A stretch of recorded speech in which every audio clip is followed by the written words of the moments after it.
So we get, now here I have del t, so I can interchange these two operators, because this is the operator with respect to positional coordinates and this is the operator with respect to time coordinate. So I can bring del here and del t inside. So I will have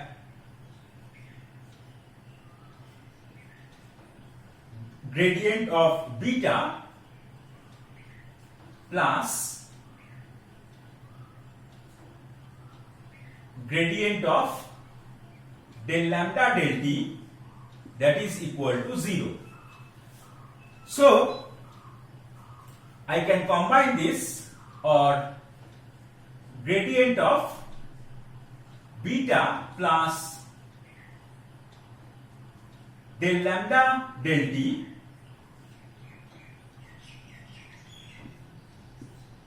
is equal to 0. Okay, now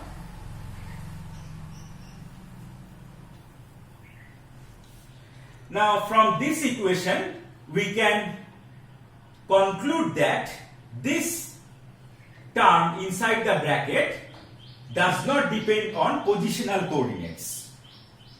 So beta plus del lambda del t can be a function of time, that is suppose kt, but we can absorb this kt inside lambda by how? By we can write this kt as integration of k t prime dt prime 0 to t. So in this way I can absorb this kt, the function of time, inside lambda. So I get, or beta is equal to minus del lambda del t. So our scalar potential V is modified as V dashed. V becomes V dashed, that is equal to V dashed equal to V plus beta. Now beta I have obtained minus del lambda del t. So this is minus del lambda del t. Okay. So what we have got so far? So we have got A dash is equal to A plus alpha. Alpha is gradient of lambda, and B dash is equal to V minus del lambda del t.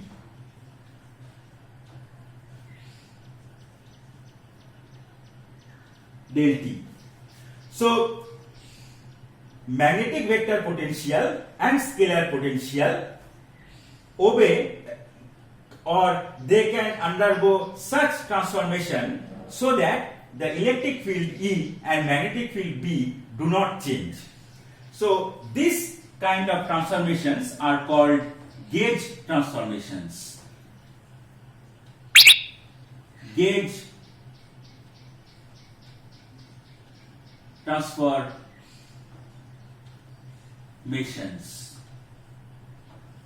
These transformations of magnetic vector potential and scalar potential is called gauge transformation, because in this transformation the electric field and magnetic field, they remain same, they do not change. Okay. Now we can choose some gauge according to our convenience. Now I will discuss two famous gauge.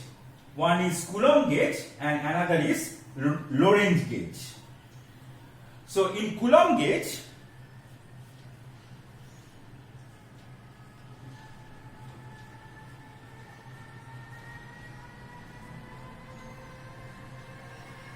we choose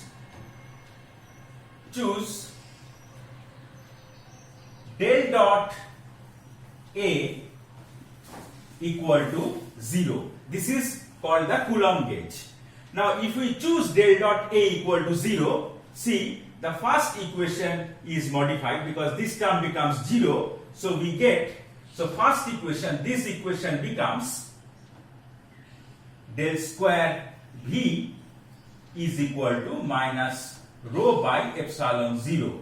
Now you have seen this equation. This is nothing but the Poisson's equation. Poisson's equation.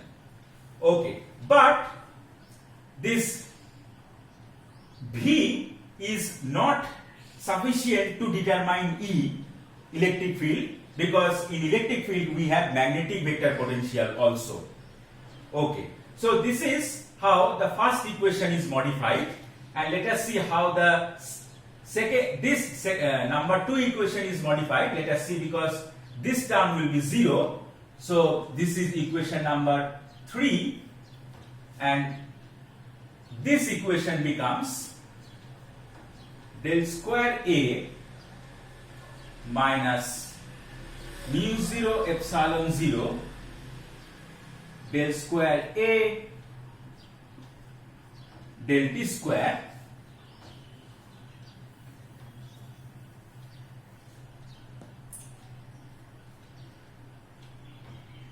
minus, now this term is 0, so I will have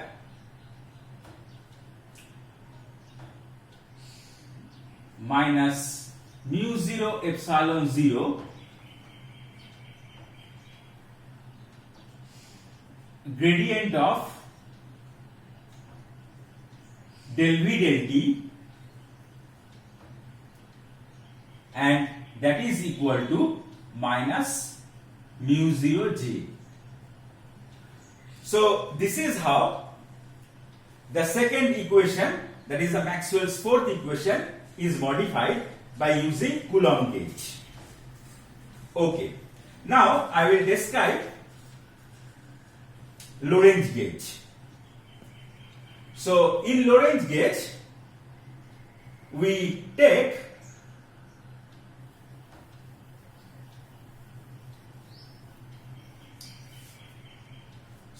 Lorentz gauge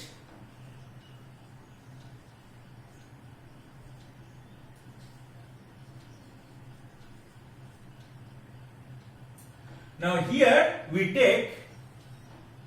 choose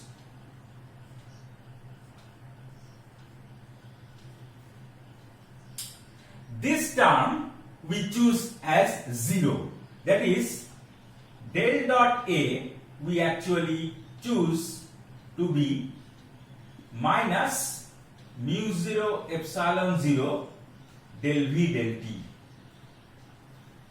Okay, so if we choose this gauge, so this term becomes 0 and this equation becomes del square A minus mu 0 epsilon 0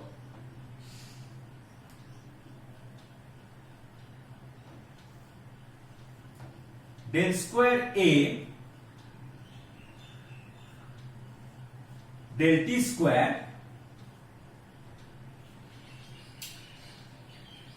that is equal to minus mu 0 J.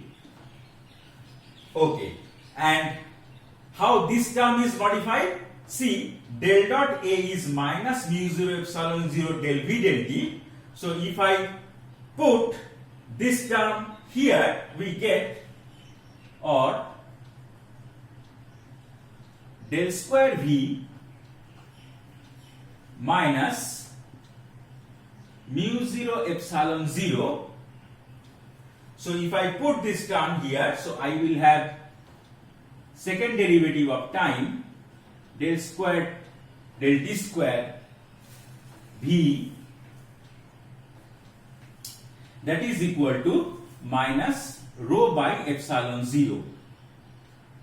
Okay, now see the vector potential A and the scalar potential A are almost satisfying the same kind of equation.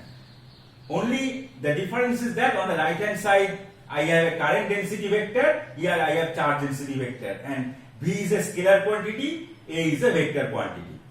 Now we define this operator del square minus mu 0 epsilon 0 del square del t square as a box square. This is called D'Alembertian operator.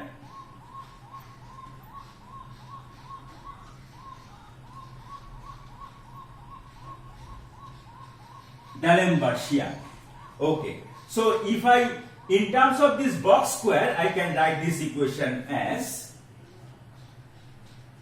box square A is equal to minus mu 0 j, and this equation I can write as box square V is equal to minus rho by epsilon 0.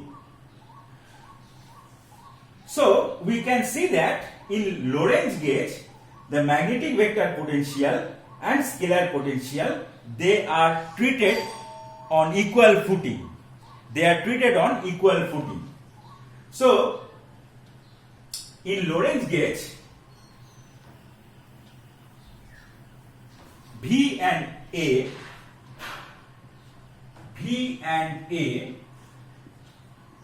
are treated on equal footing.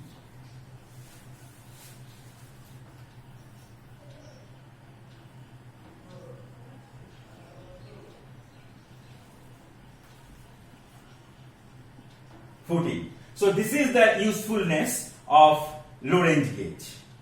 Okay, so we have seen the potential formulation of electrodynamics, and also we have seen the gauge transformations of the vector and scalar potential, and we have discussed two famous gauges, that is, one is the Coulomb gauge and another is the Lorentz gauge.